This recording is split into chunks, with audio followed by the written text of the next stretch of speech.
Welcome back to another episode of the Crown and College Podcast brought to you by the CSPN. I am one half of your host, Jeremy, aka Black Dante, aka Confucius, aka You Niggas Are Trash, aka You Can't Whoop My Ass Though, aka See the aforementioned that you can't whoop my ass.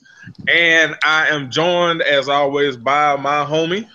Hey, what's going on, y'all? This is your boy Sheldon Turnipseed, aka Jamal Jenkins from Ghost Rider, aka Vanished Off the Face of the Earth, but I'm back. What's happening? You're doing amazing. And today we are joined by two very special guests, two co-workers, if you will, on the CSPN. We are joined by Neil and Valissa of the Willing and Dealing podcast on the CSPN as well. What's up, y'all? Hey, y'all. What's going on? Welcome to the Crown and College Studio / Porch. Before I pay the bills and everything, y'all want to give everybody just a brief introduction to yourselves and your work and your podcast. Ladies first. Go ahead, Melissa. Hi, I'm Valissa Thompson. I am one half of the Willing and Dealing podcast, which is a politically themed podcast on the CSPN network. I am known as a troublemaker, a social worker, advocate, writer of Ramp Your Voice, where I discuss the intersections of disability and race and gender. You're doing amazing. Thank you, John. And I'm Neil Carter, senior partner of New View Consulting, a national Democratic political consulting firm. The other half, the not so, the certainly the less attractive part of the Wheeling and Dealing podcast, and AKA, I guess since we're all going to do it, I guess I might as well join on. Also, AKA perpetually in the paint, and AKA the head lumberjack of the I Wish a Nigga Would. Hey, All right. All right. hey, lumberjack. Right, okay. You're doing amazing, Neil. Thank you. You're doing amazing. I'm gonna roll with it. Me. Yes. As you can find their podcast, Willing and Dealing, and Crown and Collars on the CSPN, you can check out our website, cspn.us. You can click on that podcast tab, check out Crown and Collars and all of our episodes up thus far, and also Willing and Dealing. You can come to us for your pop culture, and you can go to them for your politics. And speaking of, I feel personally, because I don't really listen to too many politics podcasts because they mostly done by white folks, and I don't really give a fuck about what white folks think because they are what got us 45. So I don't really give a fuck what they got to say. I feel like it is very important to have your politics from people that look like you, and also people that look like you that can kind of give you the intersectional political commentary that is needed, because I feel like a lot of times, and especially if anything in this past election has shown that oftentimes the intersectionality of politics often gets lost for the greater good, quote unquote. But if you ain't including everybody, then what good is it really if you're, for your politics? You know what I'm saying? So I think it's dope what you guys do. And I was low key. I was telling y'all this pregame. I was low key a little sad y'all went on y'all hiatus, but life be life and this shit. Exactly. So we are happy to be back and happy to be on this illustrious Crown and College episode, and we're looking forward to chopping it up with y'all. That's Oh yes, I'm looking forward to act a fool. Hell yeah. Yeah, smoking miles and drinking yak, right? Yeah, hilarious. Well, I mean, that's how Jeremy get down. I tend to podcast sober personally, but and it's not a thing against like podcasting drunk. I just don't do it. That's the only thing. No, I can't do that shit drunk no more. I'm too old for that shit now. Shit, my mind already bad enough as is shit. Okay, sir.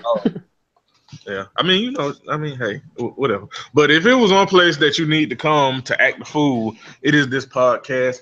And if you like what we have to say, if you like hearing me sound like a pot roast, go over to however you listen to your podcast, share the show, like the show, give us reviews, and we will read them on the air. Probably moving forward, we'll probably read reviews when we have a light show. And I'm with that. Yeah, just kind of do light shows and chop it up and read reviews and stuff like that. That's what we'll probably do moving forward. So yeah. And with that, speaking of, let's start the show now. Because we didn't get any reviews. We got ratings, but not in the reviews. So I'm gonna go ahead and put this disclaimer out. A lot of shit done happened since we last recorded. It's probably gonna be a heavy show. I'm gonna go ahead and tell you now, if you don't want to hear a heavy show, which I understand, go ahead and stop listening to this episode. Thank you for being with us this long. Thank you for supporting. Go back and listen to last week's light episode or some of the other funny shows we done had, because this is probably gonna be a doozy. Go ahead and give you that disclaimer right now. So with that said, so last week we didn't have it happened down there a week ago, and it happened. As a matter of fact, didn't it happen like the day after our last week's episode? But so Cam Newton, it was. Yeah. Cam Newton last week decided to, AKA Moon Cricket. But go ahead. I'm sorry.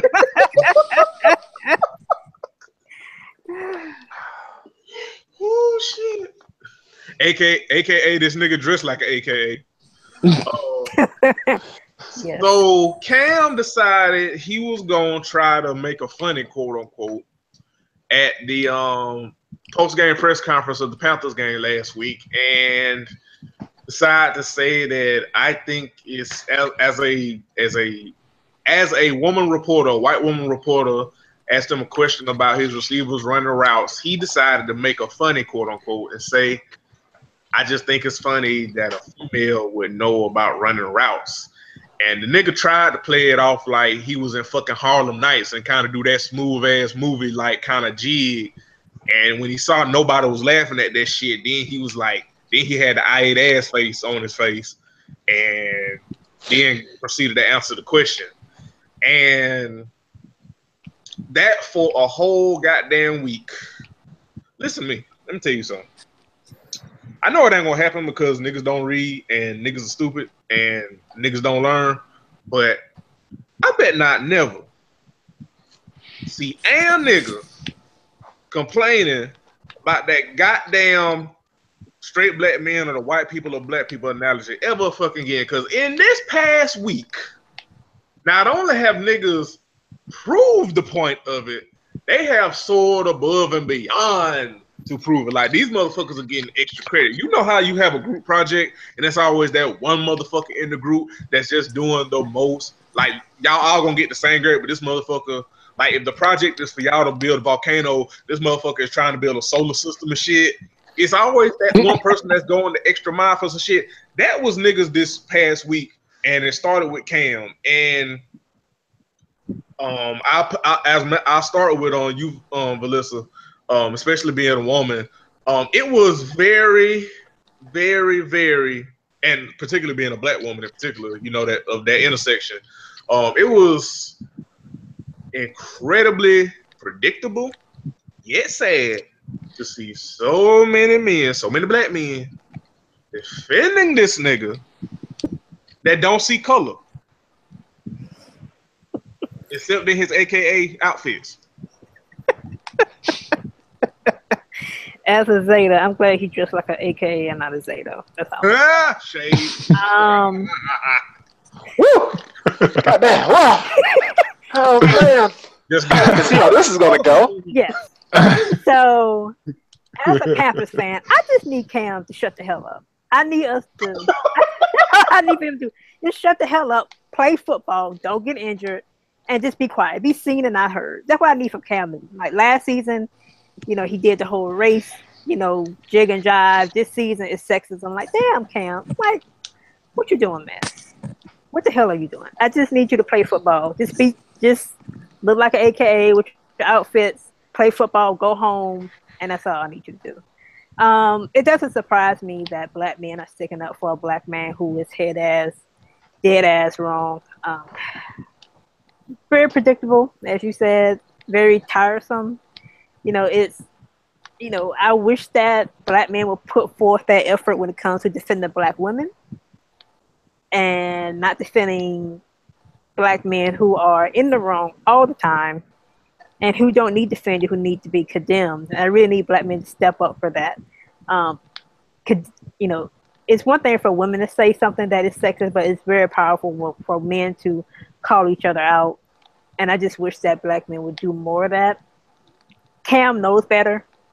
He's old enough to know better. And I'm just tired of him just making the same fuck ups almost every year with something coming out his mouth. And I don't know, it's just tiring. Like, I had to stop following it. So I'm like, this is too much. I just can't. And I haven't really been to football this season. So I'm just like, well, that doesn't give me the motivation to watch at all. So that's just how I feel. Neil? I mean, I already called the man what I called him earlier, and I'm not going to retract that. But last season, Cam, Cam took it upon himself to dress literally every Sunday as if he was wearing Sunday's worst. When he wasn't dressed like a Undertaker or a Miyaka, he was taking it upon himself to raid, I don't even know whose closet, and just wear whatever he just thought. And it wasn't fashion forward at all. And then it translated to his play on the field. Now we're talking about a guy who clearly feels the same. Like, this revelation or this joke, to me, wasn't necessarily something that is a brand new revelation to him. He clearly has always felt, and I'm a firm believer in when someone tells you who they are the first time, believe them. So when he is out here talking about, making sexism jokes just off the cuff for no reason, like, obviously he has always felt that way. I mean, I wasn't going to talk about the fact that I don't know if he was out in the sun too long or whatever it is, but his skin looked like a burnt peanut butter cup sitting up there at their press conference anyway. So, or a melting peanut butter cup, I don't even know. But he was 2 shades above his hairline, and it just looked bad.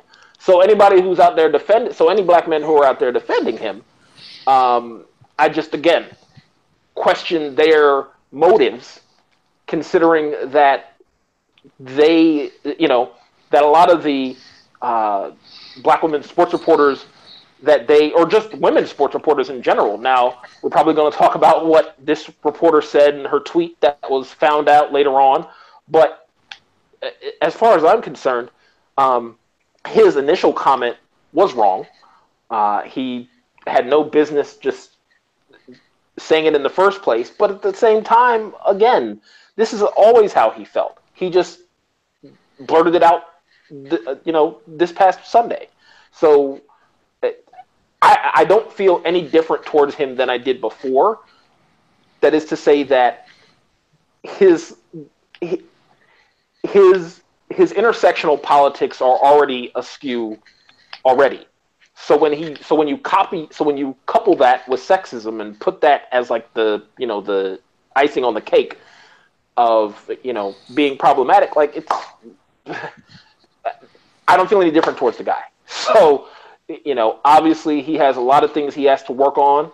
I don't think his opinions are going to change. Obviously he did that ridiculous. He came out and made that ridiculous statement a few days later, but it doesn't hold any water with me. I think a lot of it has to do with the fact that I'm not a Panthers fan, so it really doesn't affect me to the same degree that it affects Walisa. But it's whatever at the end of the day for me. Dan? So, of course, I mean, Neil mentioned this, and it seemed like people were so ready to jump down her throat Black Sports Online. Yeah. I mean, yep. Mainly. But people were so ready to jump down her throat, but it was like it's not like Cam knew that she said that shit beforehand. Exactly. He had no way of knowing that she had said this type of shit previously. Cam is not that intelligent. Let me just go ahead and say Street smart and book smart to just second that motion. I mean, you really can't expect the nigga that dresses how he types to be that smart. So, I mean, you know what? I mean, too far. Oh. Continuing. So no, I'm not surprised to see it. The problem is me not being surprised doesn't mean I'm not disappointed. Yeah, and that's the bridge too far. I'm sick of coming to you. Like it shouldn't. We shouldn't be on volume. What are we like 8,000 of this? Like I'm low key kind of bored of this conversation at this point, and not because of anything that occurred in the sense that Cam Newton did something that was stupid and people reacted to it appropriately, but so this also reopened the floodgates of what's wrong with calling a woman female? Right. This reopened that door, and it's like y'all just don't hesitate at the chance to be loud and wrong about this, do you? Here's the thing. Somebody asked you to not do something, just don't do it. Just don't do it. Basically. It's not that hard to abide by that. Just don't do it. First of all, without even getting deep with it, just the mere common sense that female is an adjective and not a noun. Like you don't have to even go deeper than that. One is an adjective, the other is a noun. And if someone says don't call them that, have the common decency to not call them that. You really don't have to get no deeper in it than that, honestly. Right. And yeah, I try to avoid again, like splashing in this dumbass waiting pool for too long. And so that's why I keep my comments at, hey, women asked y'all not to say this. Just don't say it. They've said, hey, use these words instead. Just say those words instead. It's not that hard. And so I see this fight go on, and I'm like, y'all, we wasting a whole bunch of time right now. All because y'all can't do something as simple as what somebody asked y'all to do. Yeah, and honestly, I feel like the conversation, quote unquote, about it got so focused, and it was so myopically focused on the word choice Cam did, and we kind of got away from the point that, hey, even if he would have said women or woman, the bigger point is the shit was sexist. Like, even if he would have said it right, quote unquote, the shit still was sexist. And the fact that niggas just couldn't get that. Because you know the irony of it, all the people that were defending Cam for being sexist were also the same people that were defending Cam when pretty much throughout his whole career, he has had that, he's an athletic quarterback, quote unquote, but he's not a cerebral pocket passer and all this third shit that we know for a fact is labeled against black quarterbacks, especially black quarterbacks that have Cam's physical abilities. People that were defending him saying this sexist shit have been defending him from, let's call it spade, white folks, white analysts and journalists, whatever, doubting his football mind, doubting his ability to throw the ball, just saying that he's athletic, but he's not a Tom Brady or an Aaron Rodgers or a Drew Brees or whoever all these other elite pocket passers are. So you know what it's like for somebody to downplay your job, downplay your craft, downplay your whatever off the basis of a pre-existing thing. I ain't want to say a pre-existing condition. Preconceived notion. Yeah, preconceived notion. There you go. Thank you, Dan. That's why we friends. You You know what? You understand the point of someone saying, I just think it's XYZ because XYZ. You understand that because you were defending Cam his whole career with people doing that with him. So when this nigga does it to a woman, you would think motherfuckers could understand why the shit was wrong. Because it's the same. He said that shit. There's no using logic. Even before you even get to the sexist part of it, it would have been stupid if he would have did it to a man. That's the gag, right? Like, even if he would have, because as a matter of fact, I was at work, and I shout out to Jada XD podcast. They have started Nas Niggas Against Scientology, and I am a foot soldier, and I also petitioning them today that we could start NAC, Niggas Against Coworkers. So last week I was with one of my coworkers and we were outside off the clock. We were both on our breaks, and I had my headphones in. I took my headphones out. Why the fuck I did this, I don't know. But I was outside and I took my headphones out to clean to check my phone, clean my glasses, whatever the fuck I was doing. And one of my coworkers, he was on his phone and he saw the shit go with Cam Newton. And this nigga said, damn, man, they're trying to make this thing with Cam about gender. And I was like, shit, nigga, he did. Like, he made it about gender. Even if he would have said it to a male reporter, it would have been dumb because you're downplaying the intelligence of someone that covers your team, that is in the room, is covering football, obviously has been around the game, knows the game. Otherwise, they wouldn't be in the fucking room. So even if he would have said it to a male reporter, it still would have been stupid. The fact that he made it about the woman's gender lets you know it was even stupider, and let you know it was about sexist. And it became a thing that didn't need to be a thing because niggas just couldn't let the nigga be wrong and leave it at that. No, they had to defend it, had to tell women, black women, to shut the fuck up, and they were blowing out of proportion, the X, Y, and Z. Let the next goddamn, whenever Cam have a bad game, let a goddamn white commentator say something that he's not, X, Y, and Z or whatever, and do that whole black quarterback taboo shit. Motherfuckers will burn the timeline to the goddamn ground. And not only that, right? But it takes most of the men who were defending Cam, and I feel wrong even calling them men, but these are the same ones who go out of their way to when they are talking to or interacting with women sportscasters or women analysts in any sport. These are the same ones who willingly do not watch the WNBA and say it's terrible basketball. These are the ones who do not watch women's soccer and say it's terrible soccer. These are the same ones who go out of their way to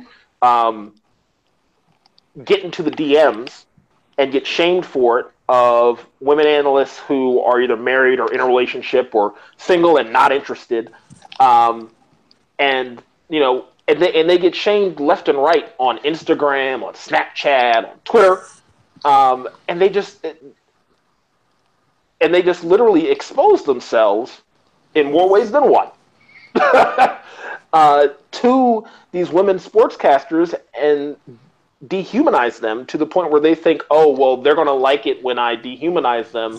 So then, because I think that they have limited knowledge when it comes to sports, because the rules have to be different when women play sports versus when men play it. So therefore, it's the same case as far as the rules when the women sportscasters do it and the women analysts do it. And frankly, it's repugnant.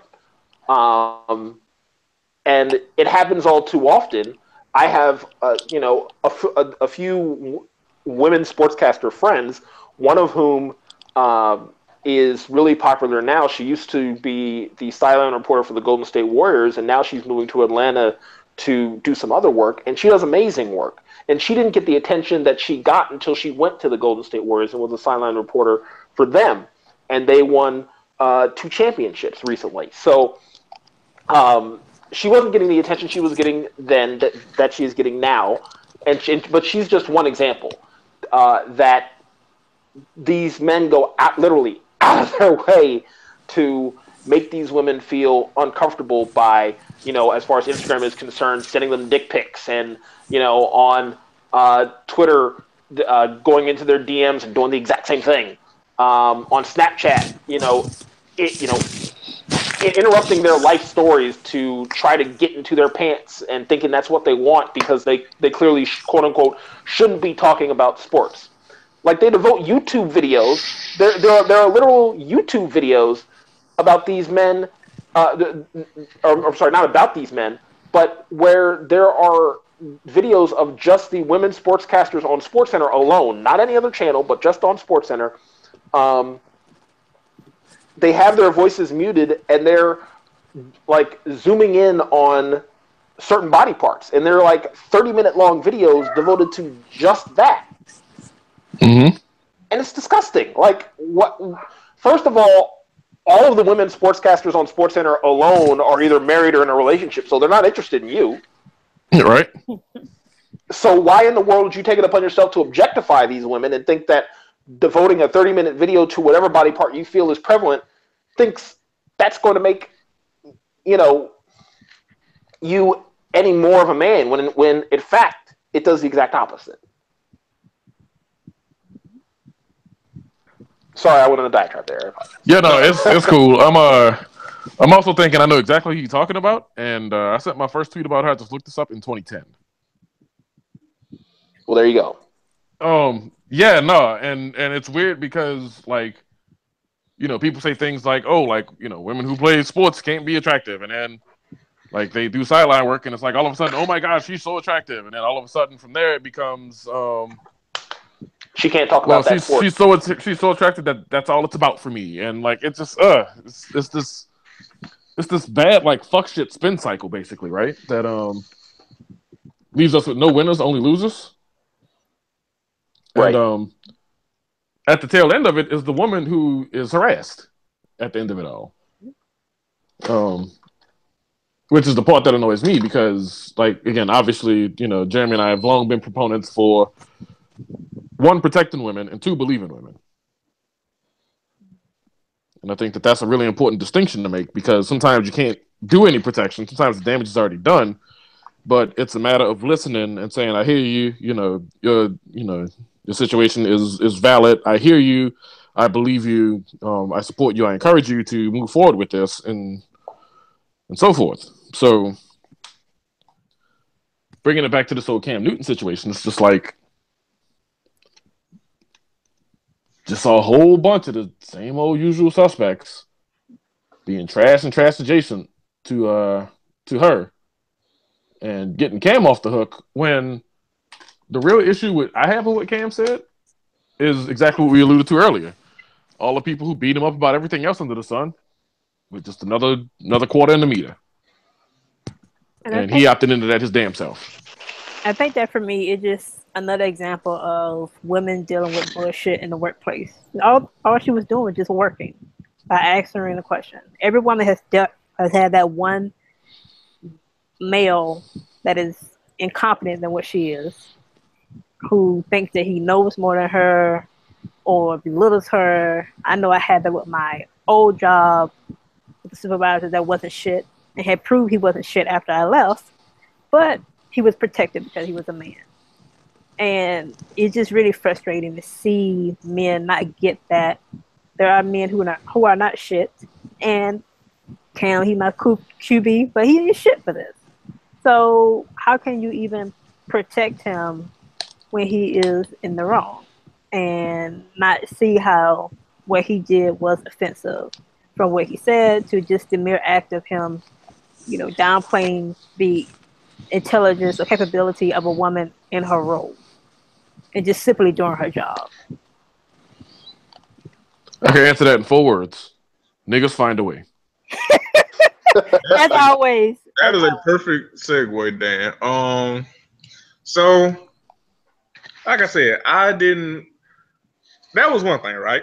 So I started this off by saying that niggas have proved the point of that damn analogy and was signed it Jemele Hill. So that was the first thing, right? Because Jemele Hill was niggas heroin for a smooth 2 weeks and a half, maybe, if that. So as we know, Jemele tweeted what she tweeted about 45 weeks ago, and she became niggas heroin because she was speaking out about racism. So then her strike, quote unquote, was she retweeted an article that Very Smart Brothers wrote about how straight black men are the white people of black people. And the speed at which niggas turned on Jemele. First of all, Jemele didn't even retweet it and say she agreed or disagreed. She literally did the equivalent of what niggas do all the time on Twitter when they quote RT some head ass shit and be like, uh-oh, or yikes, or thoughts? careful, or thought. Exactly. Exactly, man. God, thoughts pisses me off so fucking much. Right. Trying to be cute, trying to be sassy, trying to be smarter than what they really are. That's essentially what Jemele did. She retweeted and said this article has some heat. Didn't say she agreed, didn't say she didn't. And you can't pull that RTs are endorsements, because what's the main thing niggas say when motherfuckers say some head ass shit and they retweet it and motherfuckers say these y'all boys or whatever, or y'all being y'all or whatever. That was jokes. That too, Carter, but motherfuckers love to say RTs are not endorsements. So if y'all can get that pass, quote unquote, so can Jemele. So she retweeted it and just said it's spicy. Niggas lost they shit. Niggas turned on her so fucking fast just for retweeting the article. Just for retweeting. So that was probably what, strike 1 and 2 right there for her with niggas. And it was when she called a spade and was like, yeah, Cam's comment was sexist. Yeah, I experienced that on a daily basis. Ain't that what y'all just praised me for? Because I said what I said about Donald Trump? Ain't that what y'all just said? That I experienced racism or sexism? Oh, so it's different now because it's Cam. That ain't what she said, but I'm just ad-libbing. But she essentially did say, I remember this when she said, watch how all the people that were calling Cam All Lives Matter are not going to defend him for his comments. That's exactly what she said. I remember that tweet because I think it's in my likes or favorites somewhere, but I know I retweeted it. And what the fuck happened? Exactly what she said. All the niggas that were talking about Cam because he was on some All Lives Matter shit came swift with the case to tell motherfuckers that he wasn't sexist. So now, say all that to say, here's where we get to what happened with Jemele this week. So Jemele let the internet tell it. So essentially, ESPN suspended Jemele for 2 weeks. Now, some misinformation got out there that she got fired because she told people to boycott the NFL or whatever. That's not what the fuck happened. And shout out to, I have this shit pulled up, and I want to make sure that I read this shit on the air. And I don't mean to talk about all the time because I'm not the only one on this podcast. So when I read everything, I'll shut up and let y'all talk amongst yourselves. But I had this tweet thread pulled up for a reason, because the way that it's being framed is not what actually happened. Because the way they have it is that ESPN suspended Jemele for 2 weeks after she suggested fans should boycott NFL advertisers. Shout out to Edge of Sports on Twitter, at Edge of Sports. This is a rare shout out for him, by the way. Let me make that perfectly clear. I don't know nothing about that, man. So hey, do what you do. That's why I'm here, my friend. This is checks and balances. Check. There you go. But they were on they were on the money with this one. This is not why at Jemele Hill was suspended, and that's not even what she said as they were trying to frame it. As I'm reading, what she said was thoughtfully answer fans who said that Dak and Dez needed to step up versus Jerry Jones, kneel and dare him to suspend them. She said, and look at the tweet yourself, that fans are accountable in this. You can't drag Dak Dez while still buying Cowboys merchandise, etc. It's an important comment that fan accountability, especially for those who want players to take risks for change. What she did was RT someone who listed Cowboy sponsors, and that we can guess, and that we can get scared the hell out of Jerry Jones and got his people on the phone. She never called for a boycott. Twitter Moments and other publications are misinforming people and implying that is the case. She was suspended for deepening the convo. This should piss every journalist at ESPN off because this wasn't calling Trump a white supremacist or any kind of attack on anyone. It was journalism. Shame on ESPN.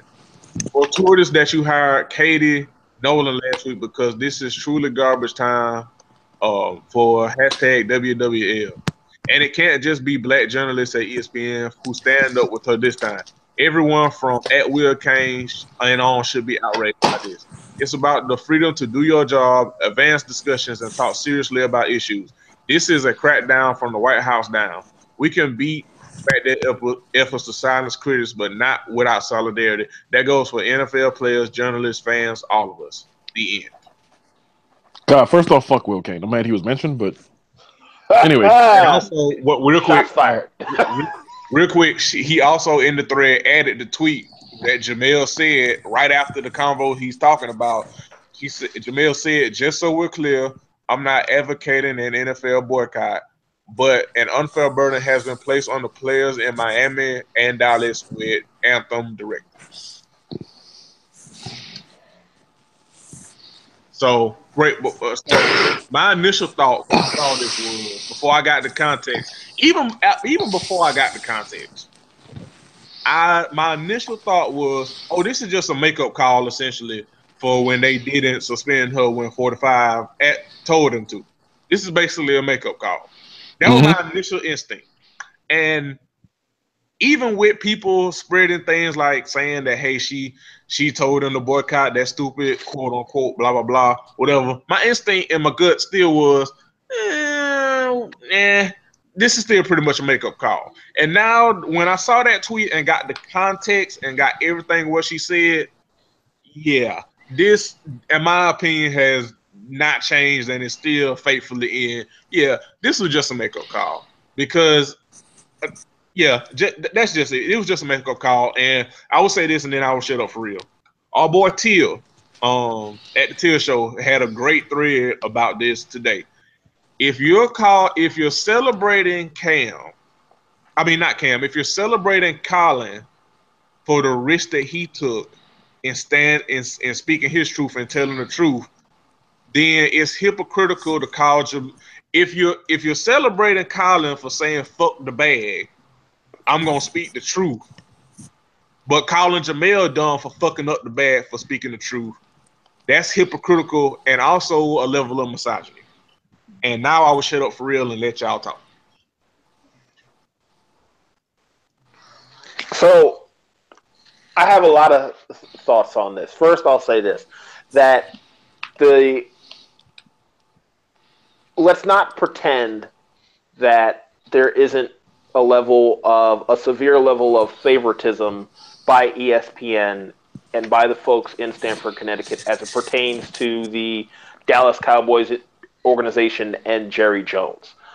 No matter how well they're playing, no matter how terrible they're playing, they're on all of their NFL programming and their other sports programming, there is favoritism by that team and other teams, obviously. But the Cowboys, and it has nothing to do with the fact that they are quote unquote America's team. It has everything to do with the fact of who Jerry Jones is, the level of power that he has, the level of influence that he has, and the level of money that he has. And I saw, I don't remember who said it, but someone was saying, and I agreed, that not only was this a recoil of just to kind of finish what they started with Jamel as it pertains to 45, but also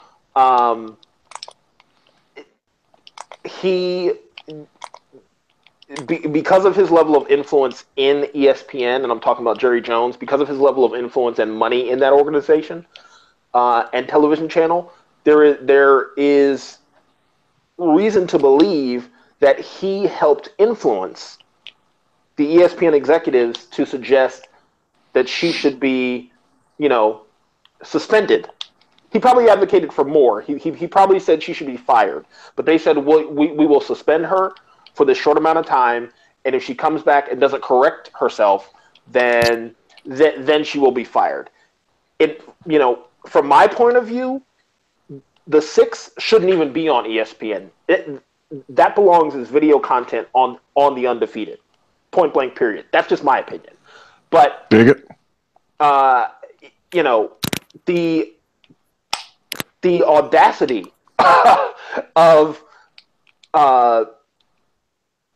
after the fact of not just Jerry Jones, but more specifically, 45 went on Twitter and said, well, ESPN's ratings are tanking because Jemele Hill is on there, and as soon as they took her off, look at how they're spiking and being better now.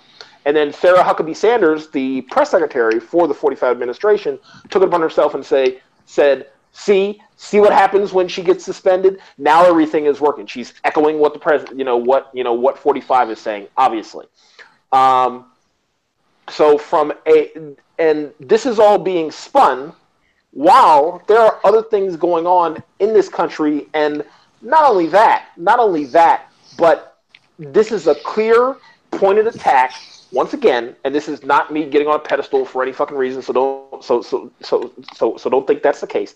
But this is another pointed attack, a secondary attack on black women in particular, with a voice, and trying to knock them down a peg, not just by the 45 administration, but also Jerry Jones, who is another white man in a significant position of power, who donated $2 million of his own personal money to 45's campaign when he was running for office.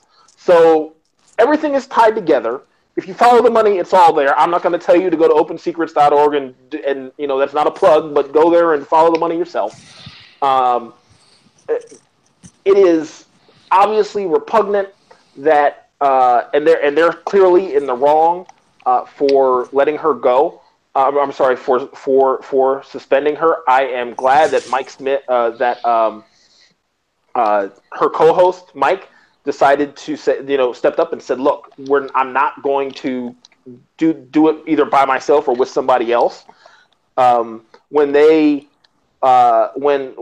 ESPN was threatening to suspend them both a few months ago, or maybe it was a month ago. And they said we're going to keep the 6, but we're going to replace it with 2 other black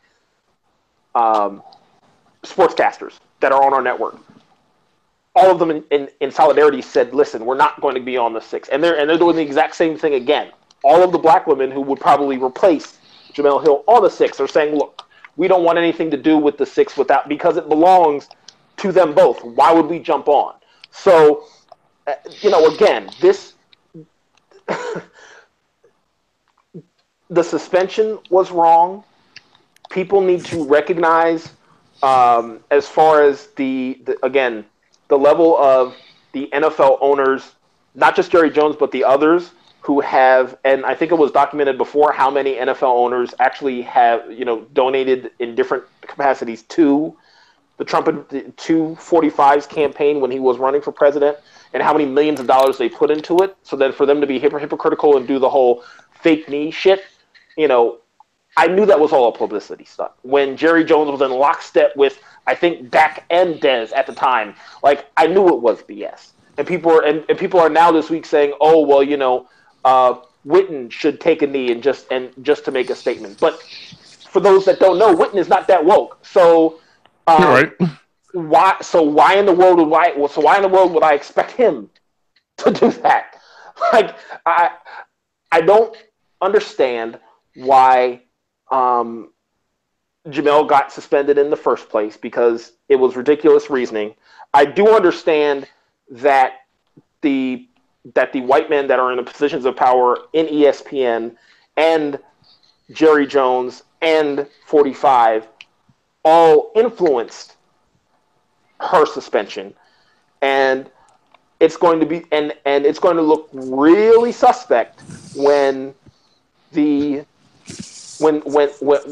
only black reporter or analyst or sportscaster on ESPN broadcasting is Sage Steele, who we all know is a card-carrying don't get member me started on her ass of the 45 administration. So, yeah, I'll just leave it at that. I know for me, we're looking at this whole situation. This is not just a case of misogyny. This is a case of misogynoir, in the way that black women are treated when we are loud, and by loud I mean outspoken, when we declare the truth, and particularly in the times where the truth does not want to be heard. I know personally, being a loud black woman, the resistance to that, not only from white people, but from black people as well, particularly in this case, black men.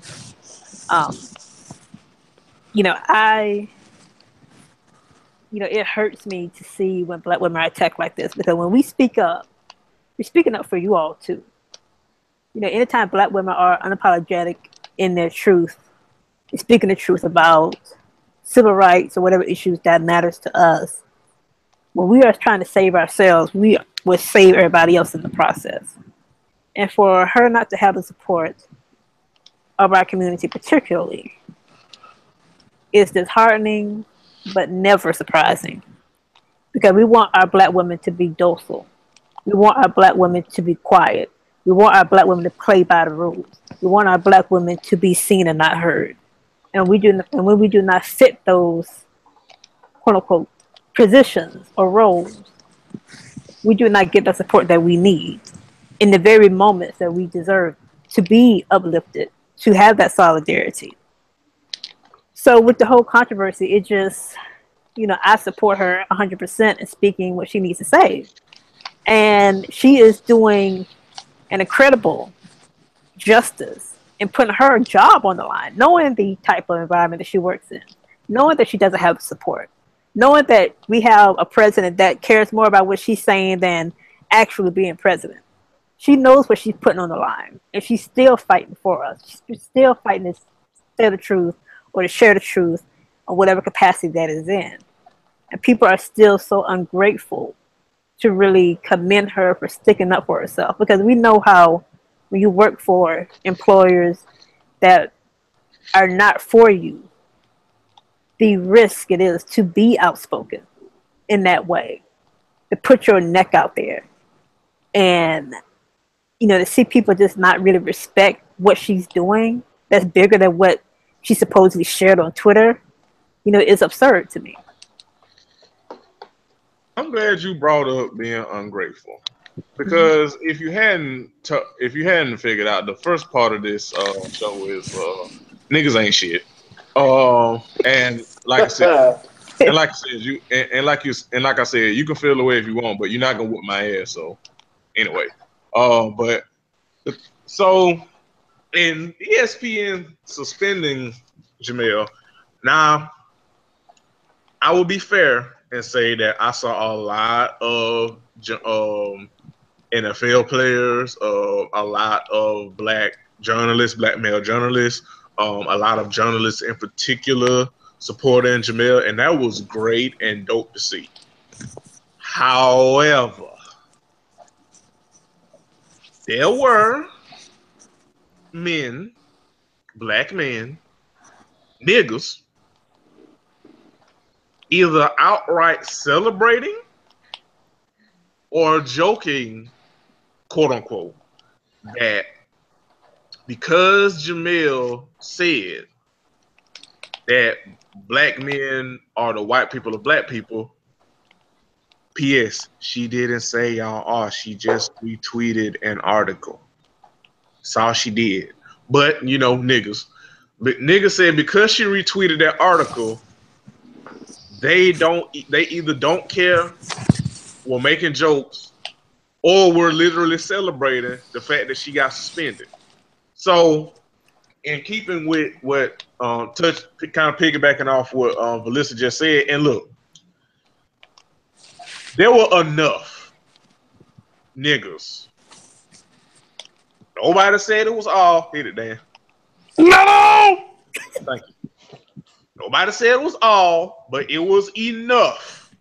And enough is too goddamn many niggas high-fiving and kicking that Jamel got suspended because she retweeted an article wrote by a black man that was pointing out how black men need to hold each other accountable for being problematic and how we treat black women in our community. And now the only critique of that article that I saw people saying, and I kind of agree, is that it didn't go far enough and it wasn't completely intersectional because it didn't like highlight in depth like we throw LGBTQ people in there, non-binary and films and you know and all that. So that's the only kind of critique of it that I agree with.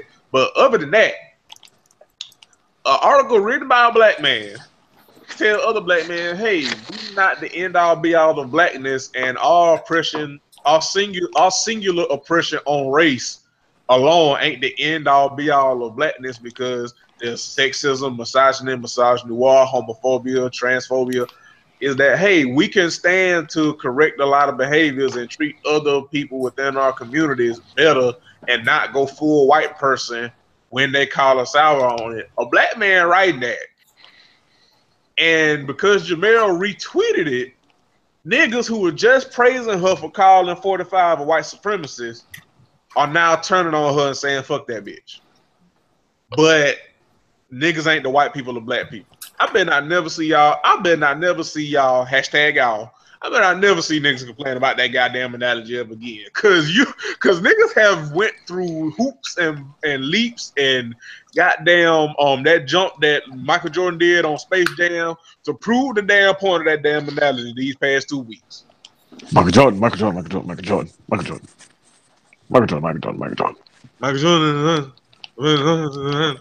I know about basketball is Michael Jordan. All right.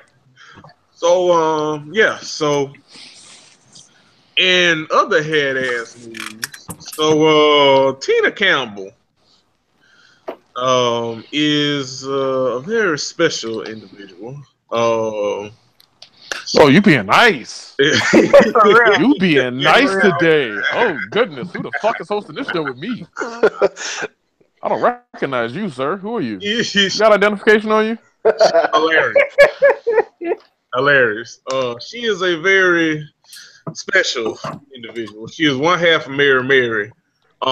She was on The Real, which, by the way, it's so many goddamn different talk shows. I don't know if it's The Real, The Talk, The Sit, The Clap, The Read. I don't know. And not the read with Kid Fury and Crystal. I don't know how all these damn talk shows. It's too much. Like this too much. But she went on The Real and set the record straight, quote unquote, on why she voted for Donald Trump. Now I'm gonna play this, and then we're gonna talk about it. All right, I'm gonna play it now. What I said is, during your campaign, what you said appealed to me, and it appealed to my Christian values more than the other candidate. Then when it comes down to it, I chose based on my faith. I didn't really like either one of the candidates, if I could just be honest. But it was two people that had a chance of winning, And so I voted based on my faith. Do I agree with everything that's being done and being said? No. Do I promote and advocate any of that? No. And do I choose to give any more of my time to anybody who has an opinion about my right to vote and to who I vote for and what behind it? Not at all. So what's the next question?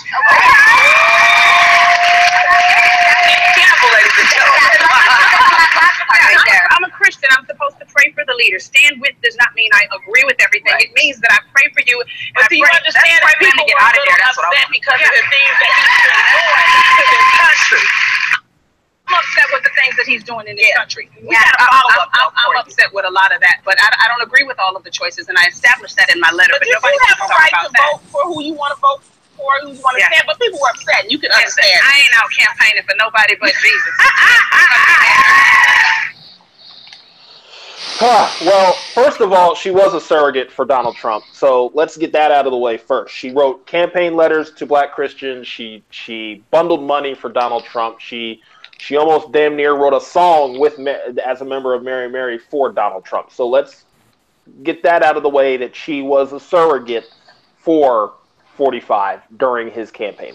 I don't mean to take the thunder out of your rant, Jeremy, but good God. This woman, first of all, if I can just say, I think in her letter she mentioned that he had a biblical presence and he understood theology. When I know, and there's audio of it, and I'm surprised you didn't, and you can easily find it during the campaign trail. He misspoke and misinterpreted multiple Bible verses on more than one occasion. He went to a predominantly black church, and I forget the state, but they didn't have 501c3 status. It was that church, and I don't remember the pastor's name, and I don't want to call him a pastor because it does a disservice to actual pastors, because it turns out he's not a real pastor. He's also not a real Kappa, but that's not neither here nor there. I'm GDI, so it's all Greek to me. However, me represent, brother. Amen. But anyway, he went ahead and spoke at this venue, because I can't call it a church because it didn't have the taxation status to be classified as a church. And I believe Tisha Campbell was there, or Tina Campbell. I'm sorry, Tina Campbell was there, and it just she's lying, she's lying to those people. She's not only is lying to the women in that crowd and the other women of that show, but she's lying to the people. But she's lying to the people that had the audacity to watch the show. There's always this idea that the women who watch. I don't even know. I guess that is the talk. I guess that's what that show is. And there's this running joke that the crowds from all of these talk shows, the Wendy Williams show, the Ellen show, the Steve Harvey show, all of them are, on the same set, and they just spin this set around, and they just are basically endlessly clapping for just the same tired garbage on whatever show it is. And I'm not necessarily saying all those shows are garbage or their content is garbage, but Tina's letter was awful. She's incredibly homophobic. I think she came out against marriage equality. If not, she also has made some transphobic comments in the past as well. She's tried to pass herself off as this quote unquote trap gospel artist, and that didn't go over well. As it would not have. There's just so much wrong with her statement. As a political commentator, as someone who is involved in politics, as someone who helps elect candidates at all levels of government and has been doing it for more than 14 years nationally, for a surrogate to go out of their way and lie about their lack of participation when they know good and well that they actively participated in electing that person does a complete disservice to the work that I do. And she, if she didn't have a level of credibility with me before, which she didn't, she certainly doesn't now. So her level of political commentary doesn't hold any weight. That letter was worthless.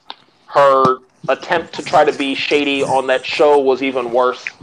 Because she tried to pass it off as this whole, I wasn't a part of the campaign, I wasn't a surrogate, when she knows she was. I mean, you could literally Google her name and the Trump campaign and find campaign emails that she was sending to, again, Black Christians across the country that weren't aligned with any candidate at the time.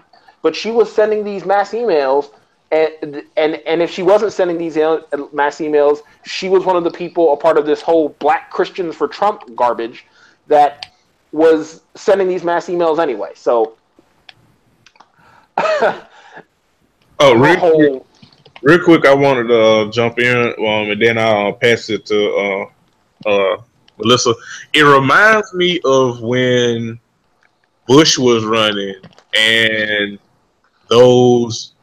A lot of Black, well, not a lot, but enough, and as we know, enough is too damn many. Those Black pastors and Black Christian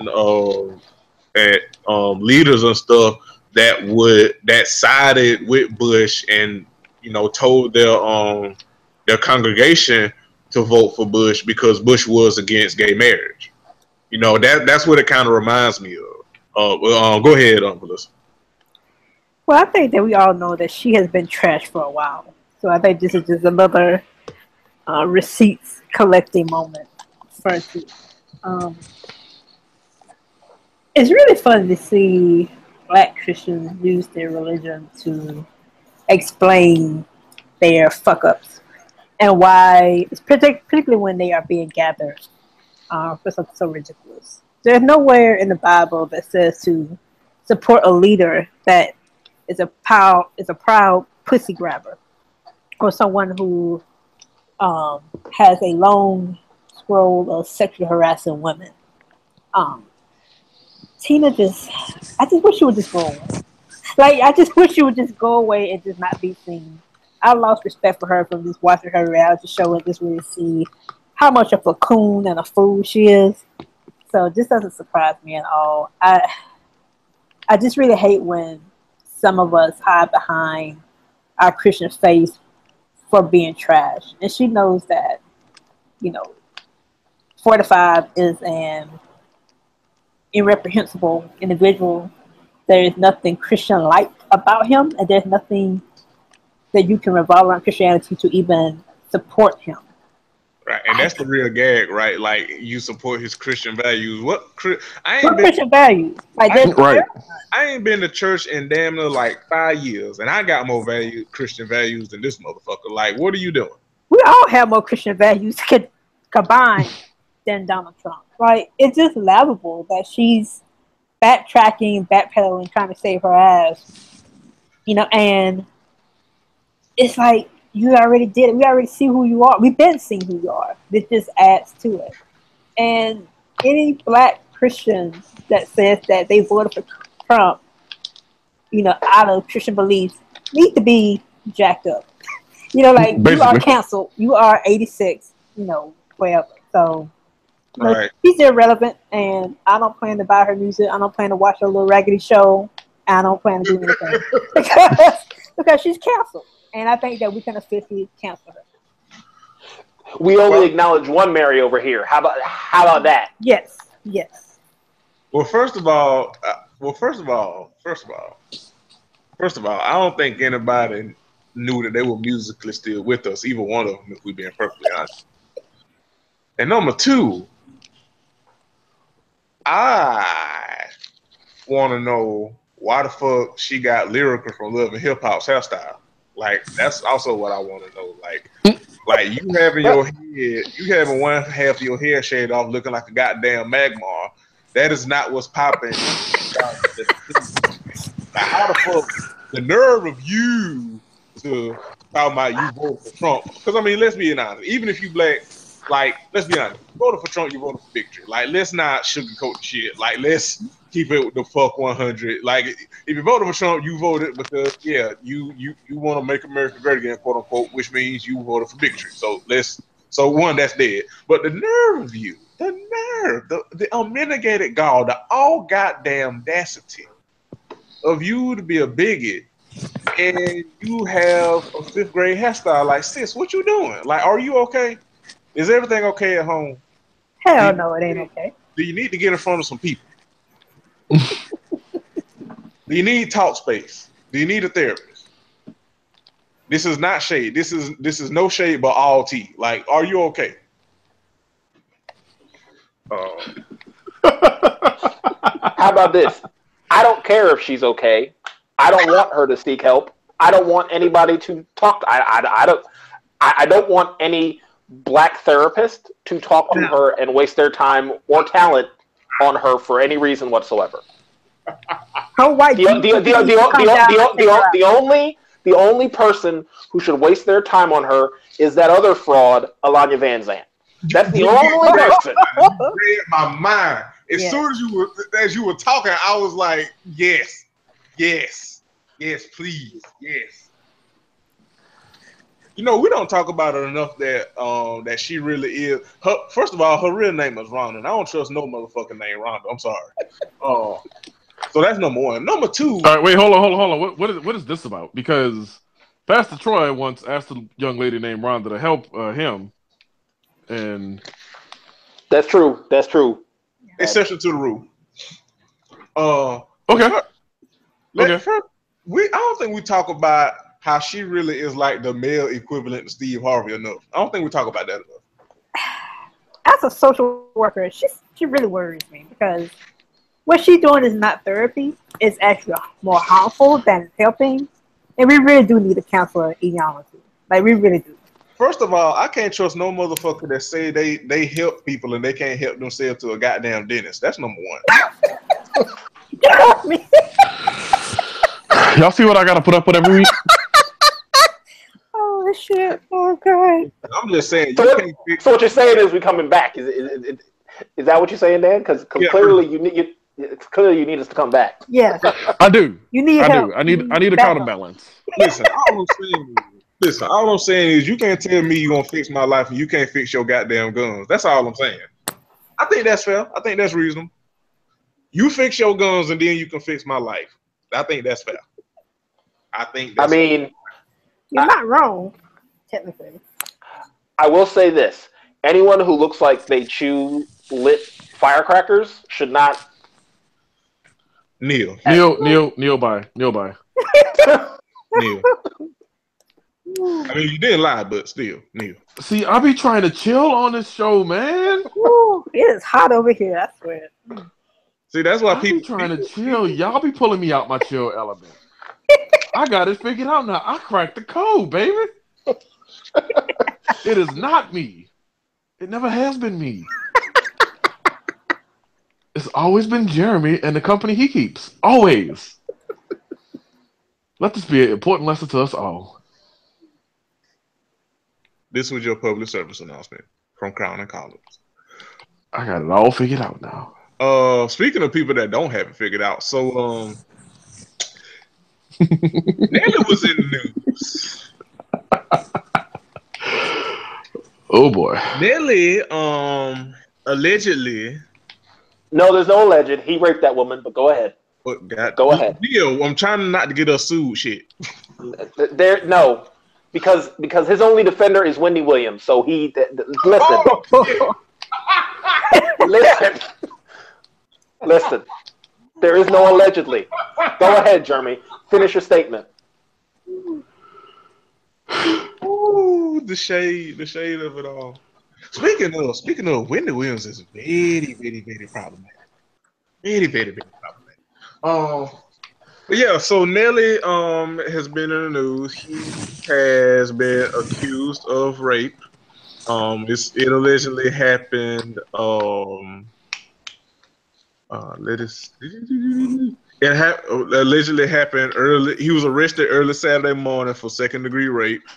He has since been released. He has put out a statement. He since has went to Twitter and put out a statement saying that he will pursue all the legal process and that the truth shall be revealed, and he was the unfortunate victim, quote unquote, of being in the wrong place in the wrong time and allowing himself to be put in a situation to take advantage of, thinking he nigga sound like fucking Kevin Hart. But and let's think about this. Speaking of Kevin Hart, how come JB Smoove is the only reputable Negro on the Real Husbands of Housewives, the Real Husbands of Hollywood? He's the only one. Now that's not saying something's not going to come out about JB Smoove, because something probably is. Now that I said some shit. Tune in to Ratchet Ramblings weekly on the CSPN. But I mean, let's just call a spade a spade. Literally every quote unquote Real Husband of Hollywood is caught up in something. So Yeah. But that was the professional version of Nelly's defense. The Nelly version of Nelly was that nigga said, and I quote, "Come on, y'all know I ain't do no dumb shit like that," which is just the keen words of a completely innocent man. Just a resounding testimony of fortitude and fortuity. Just a magnificent display of integrity right there, Nelly. Well, I mean, first of all, he wasn't even the most talented member of his own crew. Number one. Number two, he doesn't even have a reputation in St. Louis, and the reputation that he does have from people who actually live there is not a good one, especially as it relates to women there. I mean, wasn't there an article that just came out where it showed a bunch of videos where he was being literally inappropriate with young women on stage? Yeah, I was just about to say that. So because I'm trying not to get us sued, all of this is alleged, and we don't know exactly what's happened. But what we do know is that we know the statistics. We know that most of the time, people that accuse, especially women that accuse men of assault, 9 times out of 10, they are not lying. And even if that one time that one is lying, quote unquote, that does not negate the other times, that the other 9 out of 10 times that they aren't lying. We also know that these things usually, if they even go to trial at all, it's legally it's very tough to prove. And also when you have a legal system and a court system that is systemically misogynistic and sexist as fuck anyway, it's very hard for women to get justice, and even if they do, they get slaps on the wrist. And even in high profile cases and such, if these men get any time at all, it's slaps on the wrist. And as we know, nobody gets counseled, because there have been countless men over the years that have been abusers and assaulters, and people still work with them and all this shit. So we do know that. What we also know, as Neil pointed out too, is that there have been videos surfacing of Nelly on stage with little girls. I saw 3. I saw 2 with 2 little white girls, and then 1 with a little black girl. And this motherfucking Nelly, this grown ass nigga with a goddamn gold tooth, was on stage singing to these. Was he on stage going, "Oh"? No, he was. That's what he was doing. No, he was not. He was on stage with these little girls,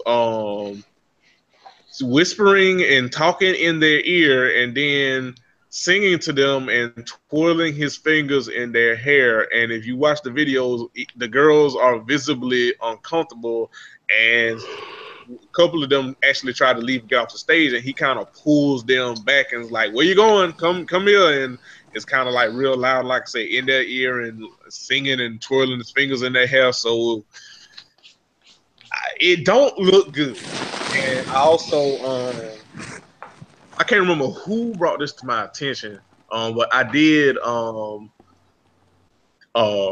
find out was it my boy? Was it Geek and Stereo? I can't remember, but apparently this isn't the first time Nelly's been accused of this shit. And he also, and I didn't know this, also has a history of being abusive in relationships, in particular to Ashanti. And I forgot they were together. And I did. And look, I know people don't like Lipstick Alley. I don't particularly care for it myself, but there was someone did a thread about it on Lipstick Alley, and I read it, and then I also did my own Googles and a couple of articles.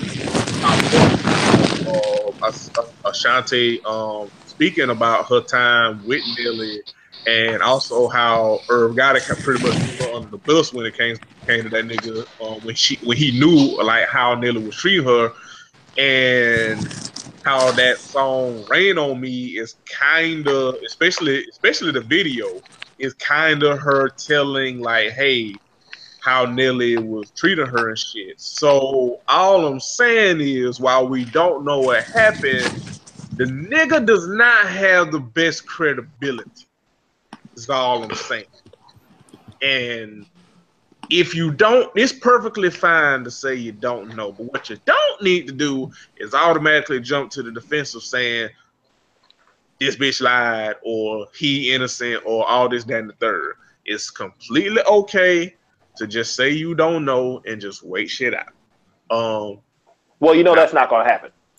Right. Of course not. So niggas is gonna need. Exactly. So, I mean, how many times have we seen? And it's not even. I mean, I can remember, and I always bring the scenario up because it always happens. I can remember to the day when Daniel Holtzclaw was sentenced to prison, and during his sentencing hearing, there were black men who were literally saying, "What if he was a black man? Would all these black women be up in arms?" And the reason why I bring that situation up is because Nelly, again, is in a position of power, right? He still has a major record deal. He still, I think he is the co-producer. I think he is the co-owner of a record label. He has artists under his label, I believe.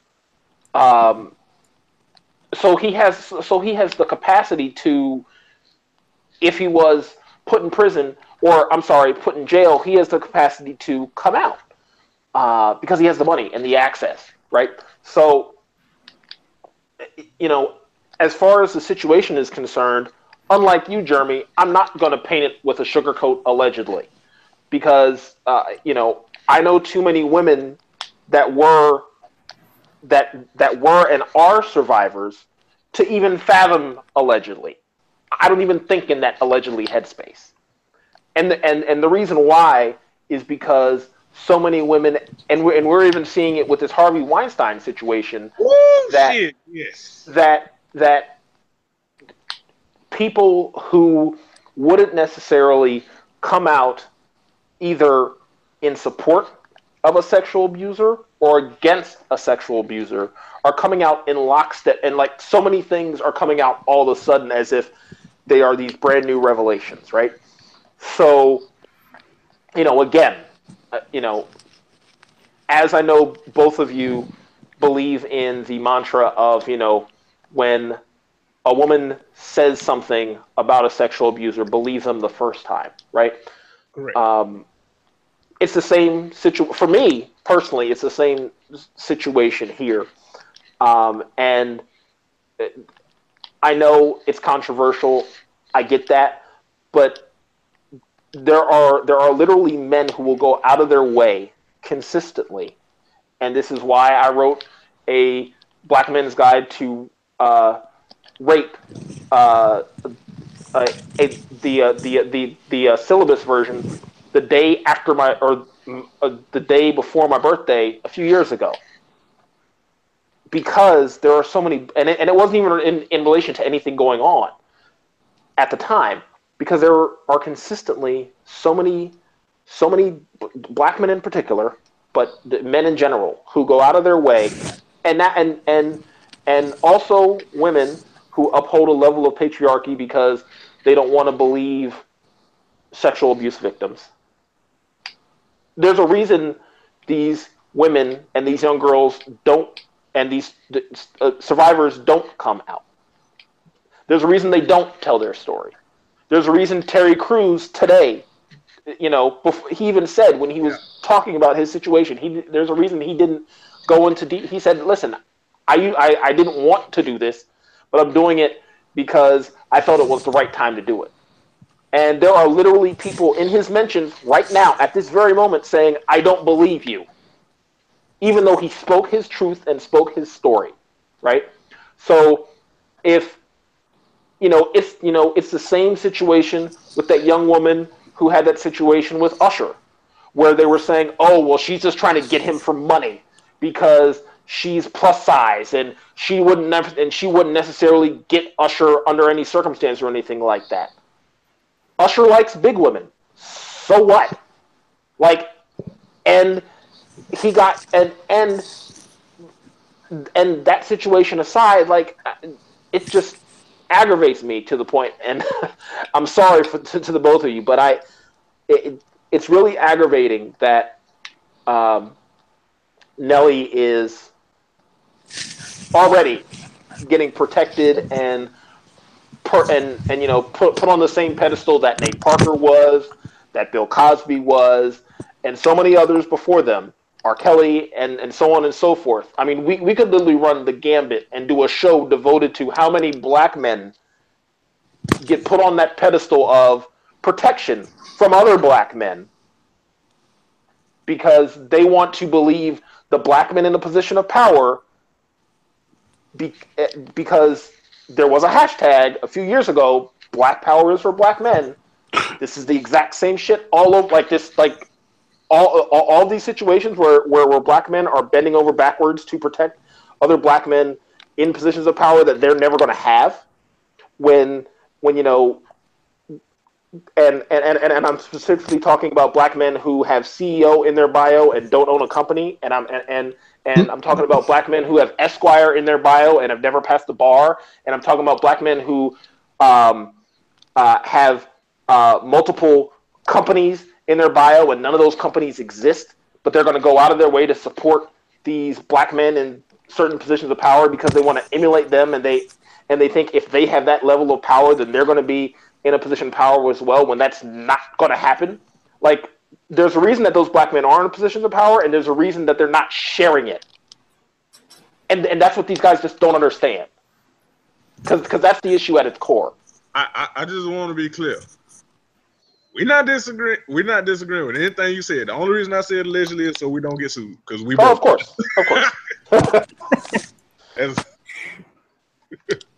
Niggas ain't got the money to get sued, Neil. That's all.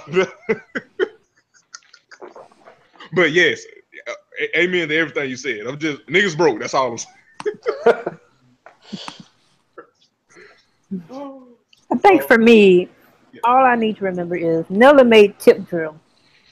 I think that lets us all know the lack of respect that he has for women, and that he is very likely and is capable of doing something as reprehensible as assaulting somebody. And that's all I have to remember in believing that he is guilty of this despicable act of violence against another human being. And that's all I'm saying on that. Yeah, rap is misogynistic by nature, right? Everybody knows this. This ain't common knowledge. But that damn Tip Drill, it's a level of misogyny in rap, and then it's Tip Drill, But y'all want to defend that though? Somebody who made that type of video, y'all want to cape for and claim that they are not possibly, guilty. Or even phantom the possibility of them doing something like that. How y'all do that? I don't know. Well, that cognitive dissonance is a motherfucker, ain't it? Right. But yeah, I oh Dan, go ahead. I'll get you in here. I mean, I'd rather have nothing to add. I'd be reinventing the wheel at this point. Geez, I had a really poignant thought, and it's gone, which means it wasn't that poignant. I guess I could say I'm not surprised. At the social reaction. Because again, this is just another riff on the same terrible ass song at this point.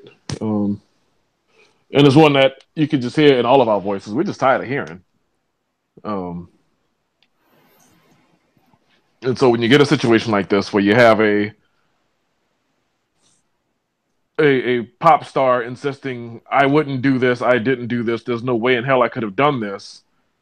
It's like, yeah, we kind of don't believe you a lot. So if you want to stop with this whole like overly defending yourself shit, because that just makes you look even more guilty, that'd be great. But no,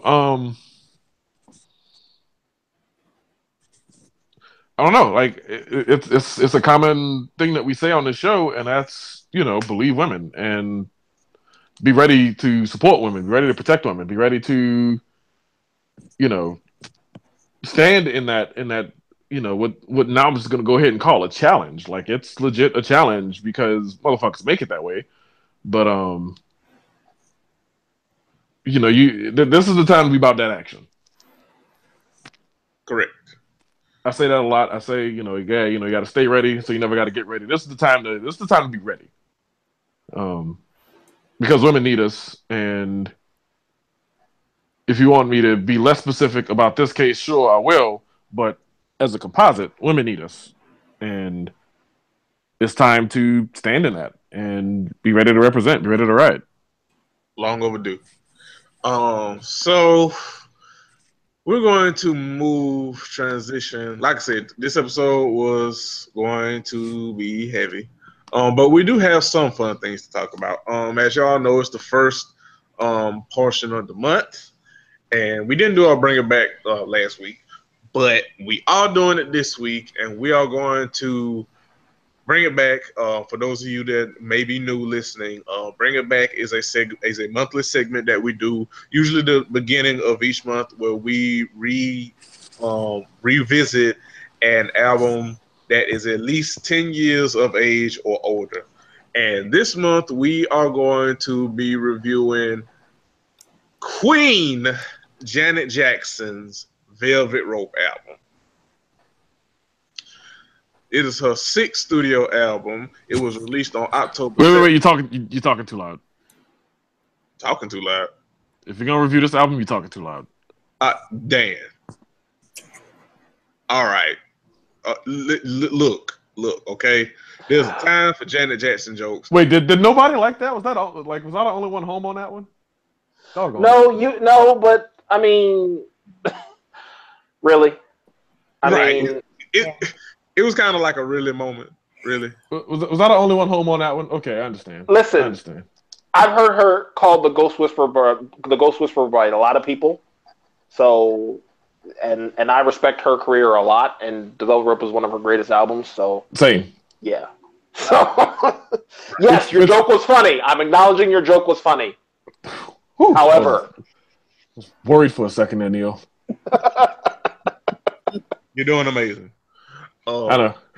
But yeah, like I said, it was her 6th studio album, released on October 7th of 1997 through Virgin Records.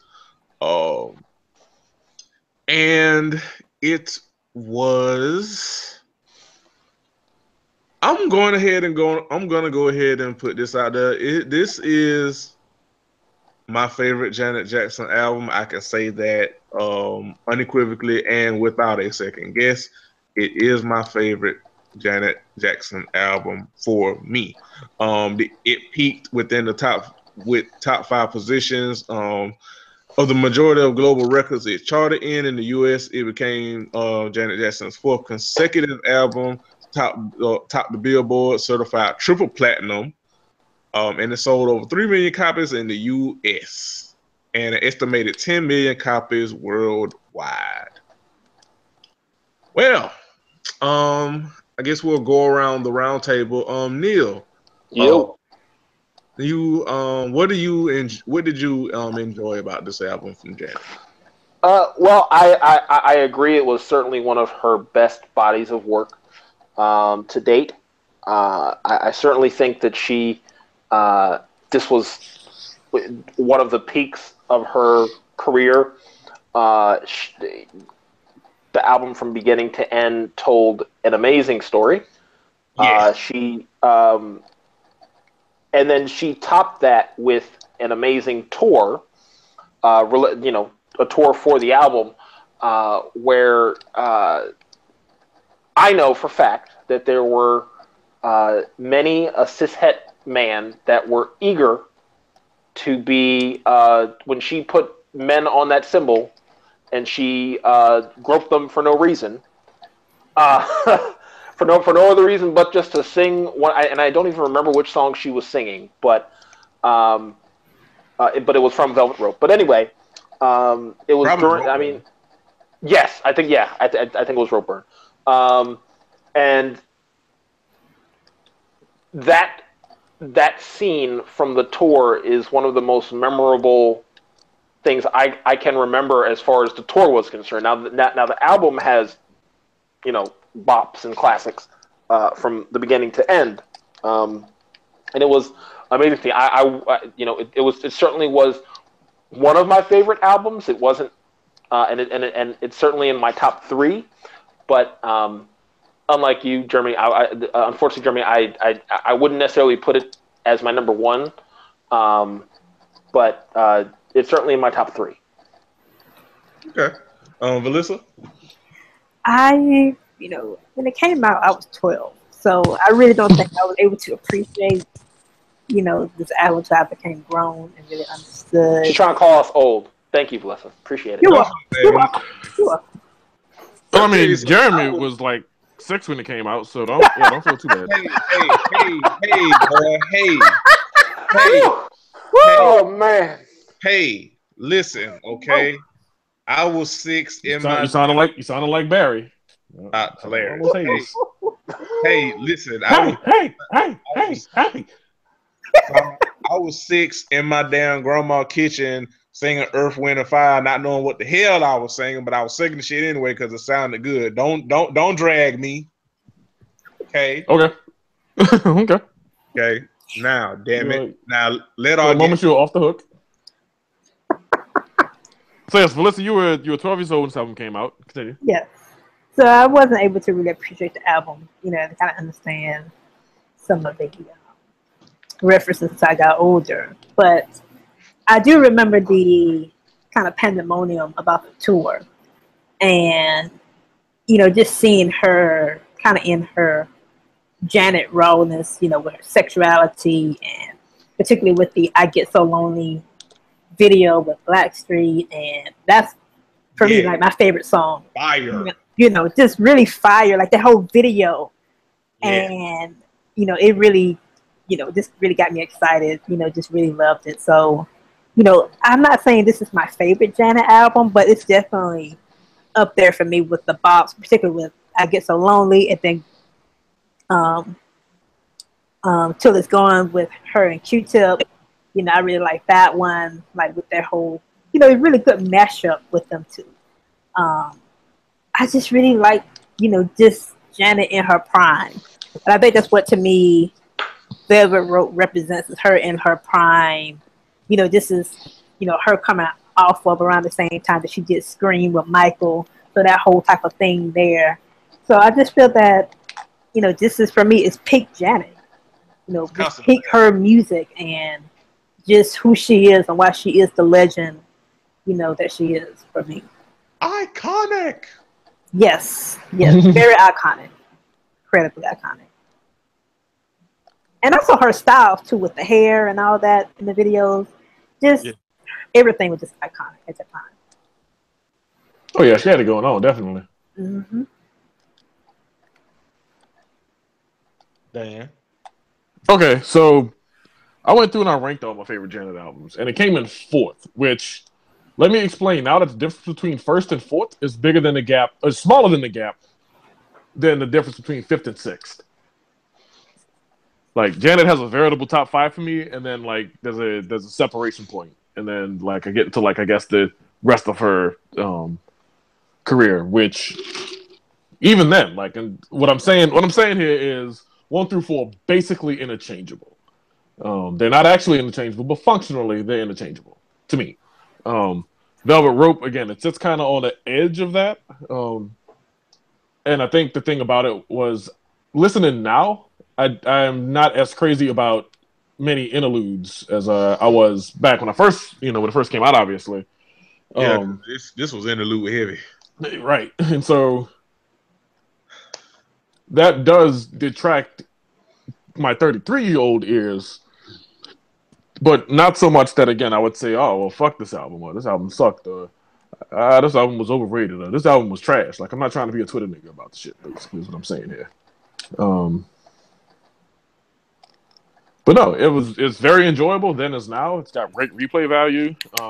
It aged very well. Yeah. And obviously to go back and watch the concert footage, the live videos and so forth,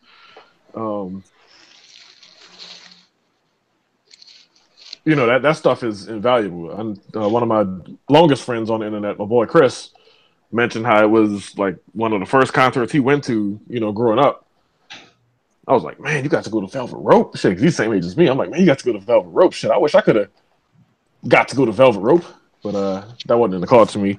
But no, I dig this album. Like I said, I don't want it to make it sound like, oh, well, I like, Rhythm Nation and, what is it, Demita Joe and Janet, and all of a sudden this album is just like down off a cliff. It's not that at all.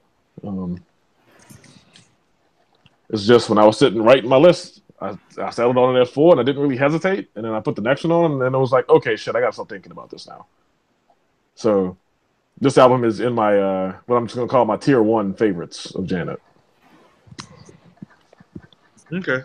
For me, it's my favorite. And like I said, it aged very well. And I know some people don't like concept albums or whatever, but I really dig them, especially when they're done well. Like this one was. Like I feel like every track, like even from the opening interlude, like Twisted Elegance, like you can feel like the emotion that Janet put into this album with her own personal dealing. Like she put her, as Big Mama would say, she put her foot in this album.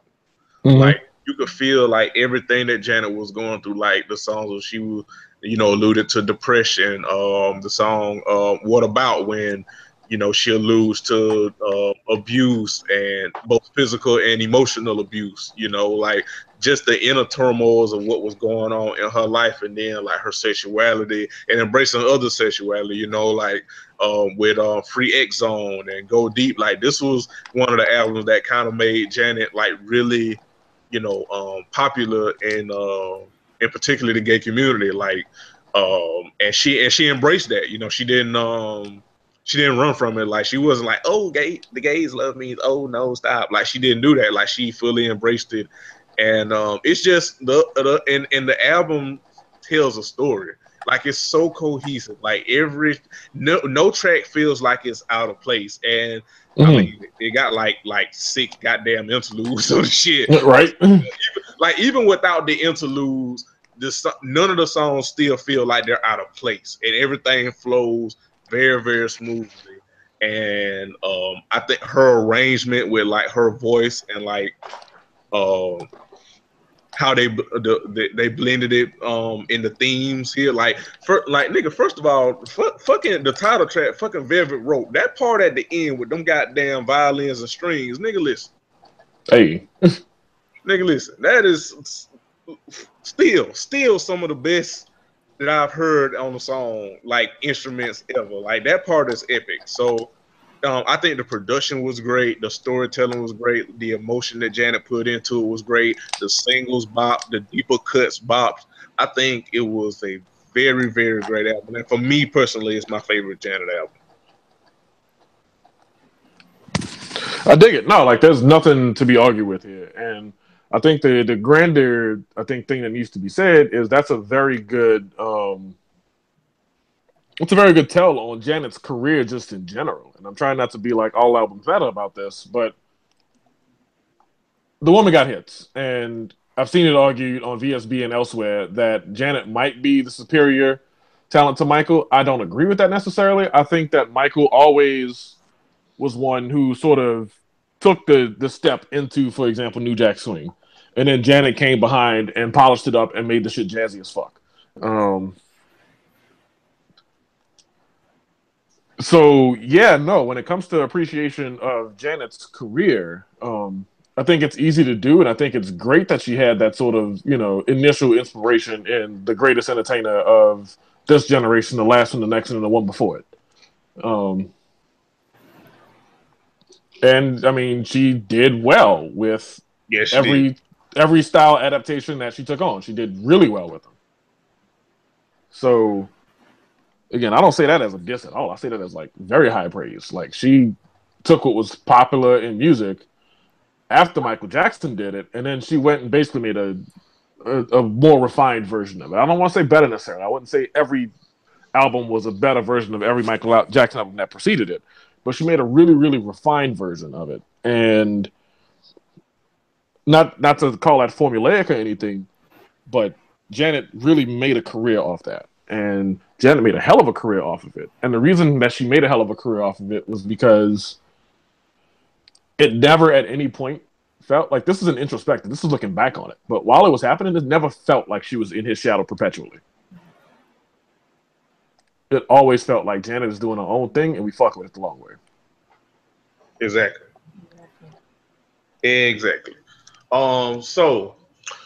As we go around, as we usually do for these bringing backs, I go around the table, starting with Neil. What's your top 3 songs from the album? And it doesn't have to be in any particular order.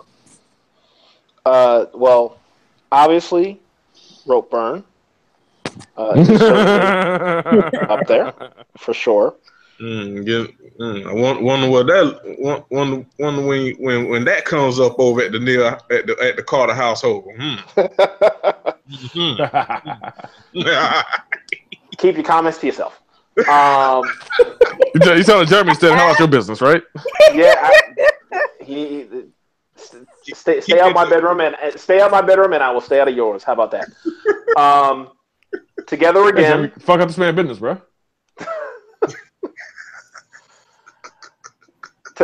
So Rope Burn, Together Again, and I Get Lonely, both versions. The original and the remix with Blackstreet. Yeah. Sidebar, I Get Lonely. Probably the best song about begging for dick of our generation. Probably. Melissa, what about you? Of course, I'm going to say, I Get Lonely, Go Deep, and then Till It's Gone. Those are my 3. Go Deep is some goddamn cleaner music. Can I admit right now, before I give my top 3, that I hated the video for that song? What, for Go Deep? Yeah, like I was cheering for that dude. I was pulling for him. I was pulling for him and he blew it. So, I mean, that's really all it's about. Like, I don't hate the song. I don't detest. Like, I don't think less of the song for anything like that. I'm clearly being goofy, but yeah. So what's your top 3? Woo. Got Till It's Gone. Because as we know, Joni Mitchell never lies. Correct. I Get Lonely, and I'm gonna go ahead and I'm gonna get this really, really fucking scorching hot take off. I didn't like the Blackstreet version that much. I hated the way that Teddy Riley came whining on all the song and shit. I mean, that's fine. Which is a staple hatred for me. It's long standing. I didn't like his appearance on "Take Me There" by Maya either. Looking back on it, like in the moment, I was like, "Oh yeah, Blackstreet dude, hell yeah!" Now I'm just like, this nigga off my volume levels, man. But yeah, no. So I love the original version of "I Get Lonely" though. That needs to be on. Okay, no, maybe don't put it on Smang playlist because if you're about to Smang, then mission accomplished. You ain't lonely no more. But then third song, woo. I'm gonna go with You. Actually, this is a real big diversion for me, especially the joke I made at the beginning of this feature. But that was one I liked the video for it a lot. It was the live footage video, which I thought was real cool, and I just enjoyed that song for some reason. Like I think it's got a cool little sound to it. I appreciate Janet's what's the word I'm looking for him. I appreciate her baritone on the song and everything. Like it's just my jam. Always has been. Okay. And for me, I would have to say Velvet Rope. Like I said, that breakdown at the end, like that shit still gives me chills. Velvet Rope, Together Again, like that is one jamming ass, like if you like that's one jamming ass really sad song. Like what she's really saying, like the song is sad as hell when you really know what she's talking about, but it's jamming at a motherfucker. It's jammy as shit with it's so yeah, Velvet Rope, Together Again, and I would have to go with Empty. I really like Empty. Whoa. Yeah, like I didn't. Empty. Like it's one of those songs. Like I feel like Janet bore her soul. You know what I mean? And then like the kind of like story that goes with like Empty, and then the interlude of Full, and then the What About when the song What About when like she goes into like the abuse and like depression and physical emotional abuse. Like I think that's a great like trilogy and story. And then the following track, Every Time too. Like when she's talking about like every time I try something they fuck up or whatever. But I feel like Empty is a great way that little kind of story just kind of trickles off. You know, it's a real 5-starter for me, and I really like it. And I like Janet's tone and Jeremy said fire starter. Whoa, okay. And it's actually a great deviation and a kind of like a switch up from, like I said, how Happy as Fuck Together Again is, even though it's sad, and then like it kind of like has that same tone almost, but in a sad way. You know, it's kind of like what you would think Together Again, a song like what Together Again is, you would think Empty would be that track, but it's not. And I like how they kind of switch up and trick it almost a little bit with that. So Velvet Rope, Together Again, and Empty. Dig it. Okay. All right. And speaking of Empty, we brought it back. So yeah, check the go back revisit that album. Tell us what y'all think. Fight with us about our choices. Yes. Actually, fight with Jeremy about his choices. Don't fight with me about my choices. I'll kill you. You're doing amazing. It's a lie, but still. So speaking of being empty, we are almost at the break of my timer going off, and we've been on this motherfucker for a while. Like I said, this is gonna be kind of a long, heavy show, but I'm glad we did it. This has been a blast. To our great guests, Neil and Valissa, thank you so much, and let folks know where they can find you if they can't and don't know already. Give the floor is yours. You want to go, Neil? Yes.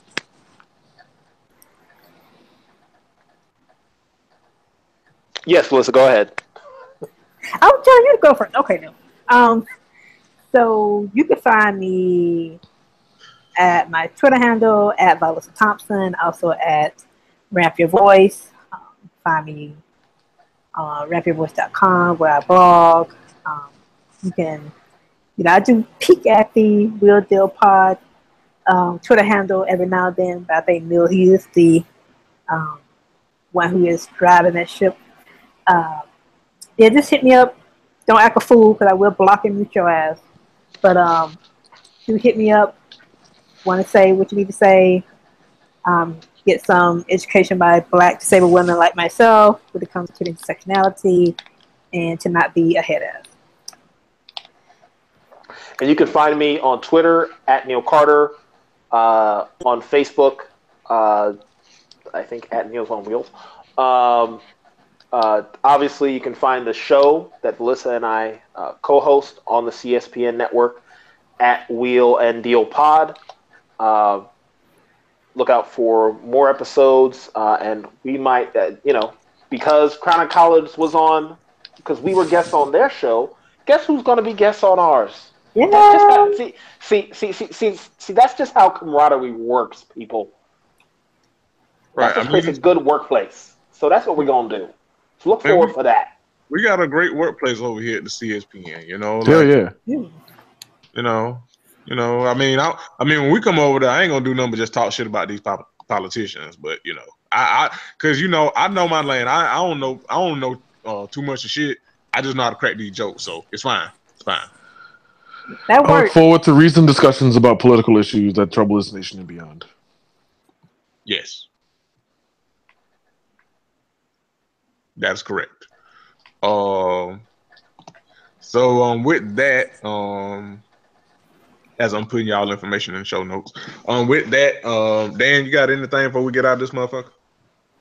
I'm gonna just pay a quick bill. This show is brought to y'all by Amazon.com. Please go to CSPN.us, roll on down, click keep our podcast free. Number of vendors there. Again, Amazon.com is one of them. You just click, right? Once you do that click, that sends a little thing to Amazon. It says, hey, somebody came here from CSPN.us. Doesn't change the prices on your stuff. You can do this in an anonymous browser to prove that. But yeah, it doesn't change the price on anything. It basically just gives us a little bit of the cut of what would normally be all Amazon's profits. And it helps us keep the lights on, basically. Doesn't quite work like that for the other sponsors. Some you get a coupon for like half off or 40% off, or you get one item free. AdamandEveToys.com when you use that OTOY code. But yeah, again, do that all through going to CSPN.us first. That way all your codes and clicks and helpful things will all actually apply. Because if they don't apply, we don't fly. And if we don't fly, then these lights is off. If these lights is off, you got to pay to listen to Jeremy talk. And I can't think of a worse fate in this world than that. So please help us out. I can think of a couple. I can think of a couple worse fates. I mean, you could be as ugly as Howard. So. Oh my God! Wow, right, that is true. I said it. And for the record, for all you bison out there, he's not talking about your campus and he's not talking about your school, because I know some of you Howard alums like to jump on people because you think he's talking about Howard. He's not talking about your school. Relax. Just relax. Right. Yeah, this is not bison talk. I have a lot of love and respect and appreciation for Howard University. I even have friends who went to Howard University, so don't think it's that for a minute, please. Exactly. But that was I love y'all. So yeah, but that was my time. We've been at this shit for a while. We're gonna let Melissa and Neil go, and we're gonna get out this motherfucker for classic kick my ass. So yeah, this be specific. Yeah, it's all right. It's fine. This has been Chronicles episode 141. We were joined by Neil and Melissa of the Wheeling and Dealing podcast on the CSPN. Check out all of our shows and shop with our sponsors and say nice things about us, about all the shows, and get with the winning team and be a greater hoe and not a hater hoe. And we are out this bitch. Bye. Peace.